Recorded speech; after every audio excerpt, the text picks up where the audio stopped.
les Happy Gars, je suis super contente de vous retrouver aujourd'hui sur Happy 40, aussi bien en basket qu'en escarpin. Aujourd'hui, je vais vous parler d'un phénomène totalement féminin qui nous envahit, qui nous pourrit la vie.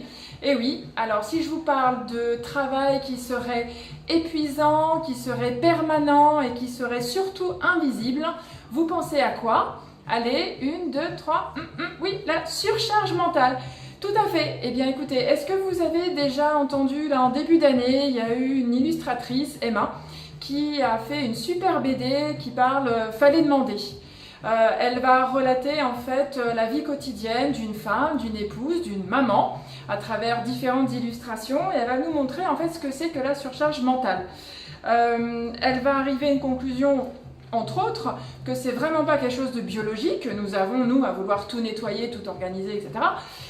Et que c'est pas non plus, en fait, le fait que les hommes ne s'intéressent pas à ce qui se passe à la maison.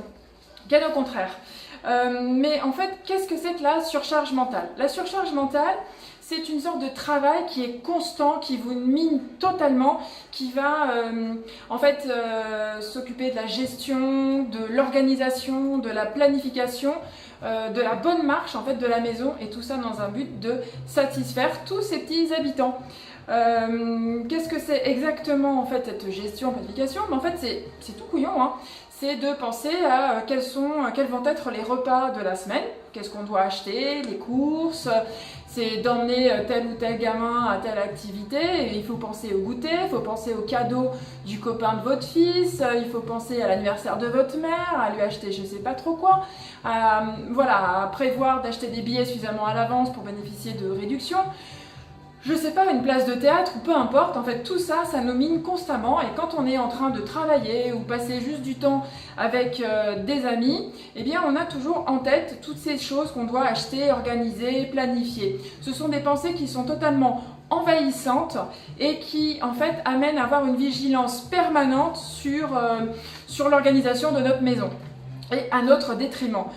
Le plus gros en fait, ce n'est pas de la charge mentale en tel pour faire les choses, mais surtout d'y penser. Penser d'aller, il manque du coton, du PQ, il manque je sais pas quelle autre chose dans le frigo, ou il faut vider telle chose, il faut aller acheter telle chose, aller chercher autre chose, un colis qui arrive de Sarenza, ou d'aller chercher au pressing les chemises de monsieur, etc.